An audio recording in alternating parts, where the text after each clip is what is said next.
Hi, I'm Nick Quincy, and today I'm joined by one of my favorite people that I worked with at AWS, and he now works with me at PwC, Johnny Chivers. And I'm going to go straight to you, Johnny. Can you please introduce yourself? Certainly. So I'm Johnny Chivers. I am the CTO of the AWS Alliance across EMEA. That's quite a long title, but what it essentially means is that I look after the technology or the technical relationship between PwC and AWS across EMEA.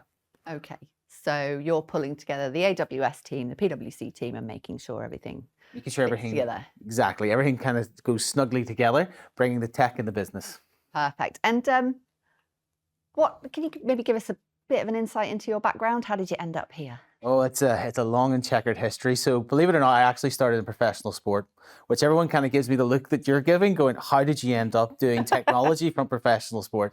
So I actually worked in professional rugby as my first career out of university, but it's not as bizarre as it seems. So I did the statistics and mathematical modeling behind that. And because of that, I learned how to code. Then I did a master's in computer science when I was back home in Belfast in Ireland. And then from there, I got into technology. I moved to Australia where I got exposed to AWS technology as an early adopter. I worked through there in Australia, moved back home to Ireland where I got involved with a company doing a migration to the AWS cloud in the financial service sector. That was a very early adoption as well. Got really hands-on, led the projects through that. I then ended up working at AWS as well for 2.5 years. And then from there, the opportunity came to join PwC, and I seized it because I saw there was a lot of similarity between AWS and PwC culture. But more importantly, I was really interested, having come from a non-technical sort of technology background, despite being a technologist, that I actually could handle the business and the non-technical side as well. And that's really where I saw my kind of superpower, where I could blend the technology knowledge that I learned later in life with the business and non-technical knowledge that I already came into. Or in other words, if you can coach 15 rugby players to run around a pitch, you can certainly do technology and business. And using the statistics to coach them? Was that? Yes, using mathematics and statistics to actually coach them. So looking at opportunities and the opportunities to score based on mathematical values and principles.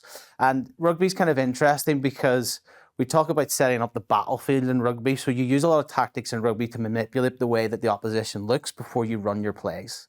And looking at statistical modeling of the best way to manipulate the opposition team on your tactics so then you can run a play to score. Oh, I did not know that. Did not know that, I watched yes. my son play rugby. I'm still learning. Still learning. It's very much like what we do on day to day. So you look at kind of like what you actually want to achieve in the business and the outcome, and then you use the technology behind that to come in and actually then solve that problem. Okay, awesome. And I know we've had like lots of client interactions and we put you in front of them. What would you say, you mentioned your superpower, kind of that business technology bounce. What is it you bring to PwC?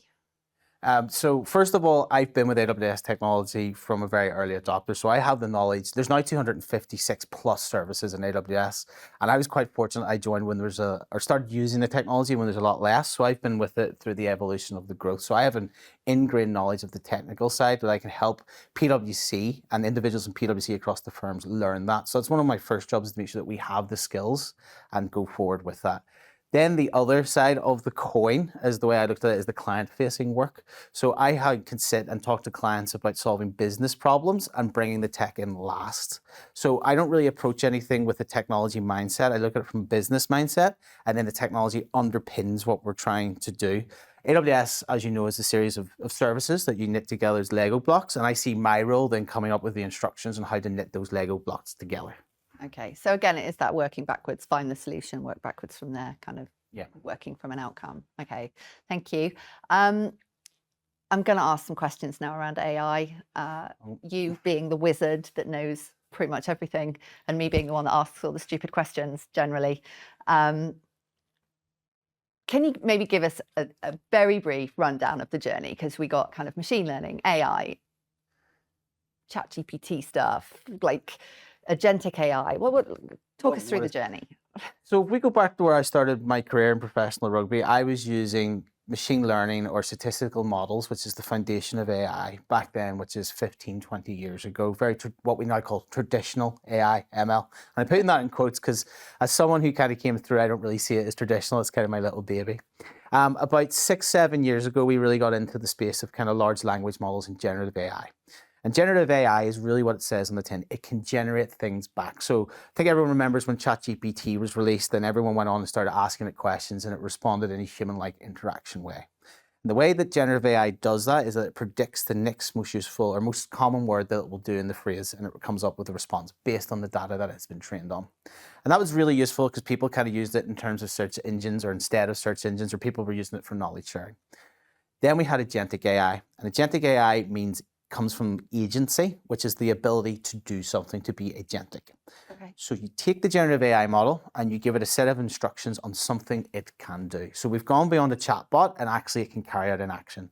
And kind of the early adopters were a lot of people saying, can I build a chatbot that can then carry out a process for me? So an example would be a customer service agent that you can interact with and ask it queries about a product that you have. And at the end of that, the customer service agent can recommend the next steps or book a meeting with actually someone in a face-to-face environment, or even do a refund possibly as well, things like that. So that's where we are with agentic. And then more recently, and I keep saying it because things move so fast, is that we're getting to agentic systems. So this is where we have multiple agents that are using generative AI models to talk to each other to carry out a process or a full business process end to end. So if we take the customer service agent again as an example, you might have an agent in the system that is the customer service agent chatting back to you, Nick, about what holiday that you might to go on. You may then say, I want to book a holiday in the south of France. It will pass that request on to another agent in the system that its sole purpose is to book the flights. It may then pass that task on to another agent in its system that its sole purpose is to book the hotel. And that's important because you can be really prescriptive on those agents, what they can and can't do. One is for booking hotels, one is booking for flights. They cannot do each other's jobs. And you may say, well, why not just let one agent do both of those? It's actually to secure your blast radius, that actually one only has permissions to talk to the airline providers, one only has permissions to talk to the hotel providers, and that's all it's allowed to do. And then you might say, actually, I also need to book transport while I'm there. So you might have another agent in the system that does your airport transfers. And then like everyone who goes on holiday, you've booked your holiday and you go, what am I going to do when I get there? Actually, what am I actually going to do for the 7 days? I haven't planned anything. So in the system, you might have a recommendation agent that knows information about you, working with a travel agent, what you like to do, what restaurants you've been to before, how you like to fly, what are your favorite foods, do you like to go shopping, do you have children that like fun activities, do you have adult children actually that you need to entertain in a different way? And that other agent in the system, based on all the information it has, can come up with recommendations for your holiday and plan your trip and itinerary for you as well. And that's an example of an agentic system. But you could take that and then start to look at business processes outside of that industry and apply that entire system. And that's where we're heading, these agentic systems. And AWS, for example, have just released Agent Core that we've been involved in at PwC, and that's to help deliver those solutions faster. So if I was sitting with a client, I would talk about actually what's the business process and outcome that you want. I want Nicola Quincy to book a holiday with us. I want her to book her travel with us the full way, and I want to design her itinerary as well. And then I'd say, okay, let's look at that flow, and then let's look at the technology that underpins that at the end.